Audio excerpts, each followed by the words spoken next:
Good afternoon. Whoops. Today we will be reading Long Barrel Podkin One Ear.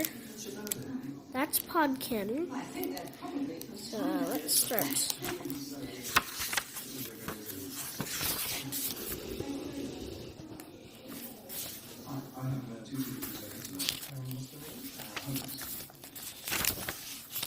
Chapter 1, A Bard for Brambles. Get over here. Crunch, crunch, crunch, crunch. The sound of heavy footsteps trudging through knee-deep snow echoes through the night silence. A thick white blanket covers the wide slopes of a band of hills known as the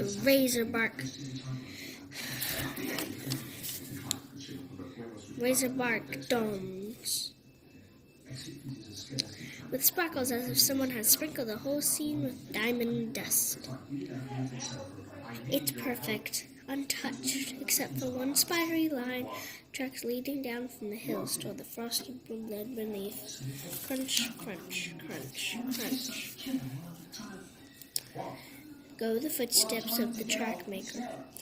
He is hunched and weary, using a tall staff to help him through the snow.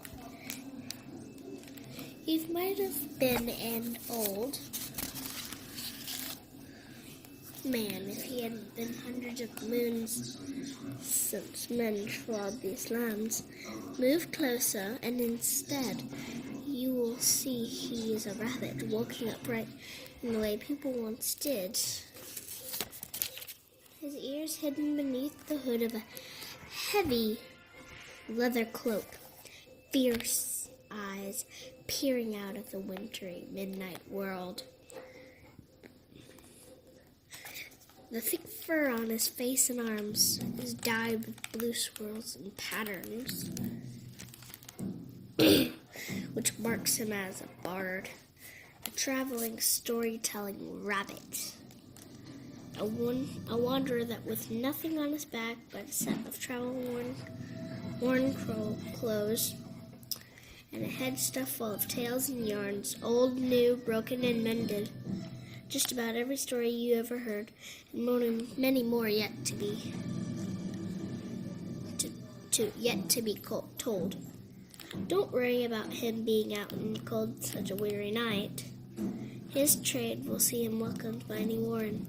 That is the tradition and law throughout the 5 realms of Lancia. The woe betide anyone who doesn't keep it. Crunch, crunch, crunch, crunch. His breath steams out behind him. He forces his way through the snow. Listen closer, and you can hear mumbling curses with each hard step. Closer, and you still hear the strings of wooden beads around his neck, clicking and clacking. The bone trinkets and pouches around his belt, knocking and niggling.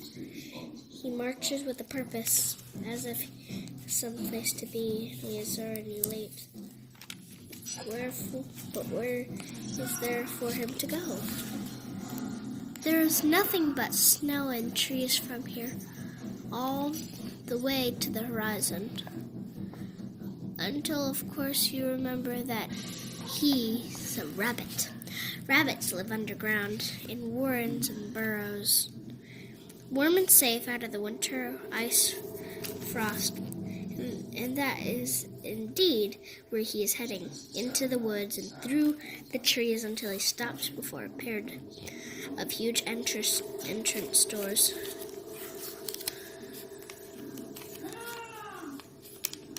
And set into the side of a little hill. Behind him was a thornwood warren, and there had better be a warm welcome home, or there will be serious trouble. Boom, boom, he smacks at the end of his staff against the oak and waits for an answer. Back when rabbits were small, twitchy, terrified things, warrens were little more than a collection of holes and tunnels in the ground. Now, in this new age, there's something different altogether. There are entire villages and cities built underneath the earth, completely out of sight. The bard knows that behind those wooden doors will be nest burrows and market burrows, workshops, templates, libraries, ladders, pantries, and a dozen kitchens to feed them all. There will be soldiers and healers, servants, cooks, smiths, weavers, tailors, potters, and painters. Old rabbits, young rabbits, poor rabbits, and noble rabbits. All walks of life hidden away in cozy torchlit underground houses, all arranged around every worn tub, a long burrow, a great feasting hall with a huge fireplace, rows of tables, and nearly always music. Music, noise, and merriness. That is what rabbits love, especially tonight, for this is Bramblemas Eve, the night on which winter solstice is celebrated with a special feast and promise of presents in the morning, left behind this mysterious midwinter rabbit. And stories, of course, special stories told by a visiting bard. That is, if he ever got inside this place. Boom, boom, boom. He smacks the door again and is about to do so a third of the time when he hears a muffled voice on the other side. All right. Keep your ears on. I'm coming. There are more words about stupid people being outside this kind of night, but luckily the heavy woods absorbs most of those. Finally, the doors creak open, spilling golden torchlight onto the snow. The face of a burly soldier rabbit hooks out. Who in the goddess' name are you? He says, glaring at the stranger. Underneath the hood, pale green eyes glare back. Is that any way to treat a bard? To tell tales on eve of Bramblemas? Is that how old ways are kept here at Thornwood? Even though the soldier rabbit is the size of a small armor-clad mountain, something about Bard makes him tremble a little. Sorry, sir, he says, pushing the door farther open with his shoulder. Come and share our hearts with on this middle winter night. Midwinter turnip head, cracks the bard, stepping onto the torch light and the warmth. The worn doors close behind him, and he shakes in the snow from his cloak with a shudder. Now, which way to the fireside? He strides off down to the paved entrance hall, as if he had been here 100 times before. What's a midwinter turnip head? Mumbles the puzzled god, for turning to a trot after him.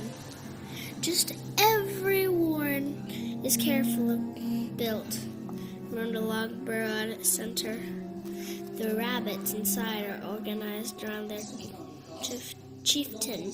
He is the leader of the tribe, just as his father was before him, and his son will be after. All the warring decisions were made between him and his wife, all the arguments settled, and all the feasts and festivals organized. In Thornwood, the chieftain, Miss Herbert the Brood, a great big-bellied lop rabbit with brown and white patched fur, ears down to his knees, and a stomach you could build a house on, is currently sitting on his throne, his pile of honor at the feasting table, a bramble crown on his head, and a great piebald stomach bursting the seams of his tunic. He is singing a merry song about the midwinter rabbit getting stuck in his burrow. While a little rabbit sits laughing at his feet. When he sees the bard enter, he stops, stands, and raises his drinking horn in a salute. Welcome, bard, he shouts that shakes the earth from the ceiling. Welcome on Bramblemas Eve. That's more like it, mutters the bard, shrugging off his leather cloak. He kept his hood on, but the light from the fire still shows off the swirls and whirls of blue patterns dyed into the fur on his bare arms. We thought you weren't coming, said Hubert, but Bramblemas Eve is full of surprises. Will you sing for your supper? The bard chuckles. My voice is too old and cracked for singing. He takes a seat by the fireside and warms his hands, and I might be persuaded to tell a tale or two. Bring this man some food. Quick, shop. Hubert shouts, flicking his ears at the cup bearers. They scurry off and return moments later with a bowl of buttery turnip soup and a platter of cornbread. The bard tucks into it like a rabbit starved and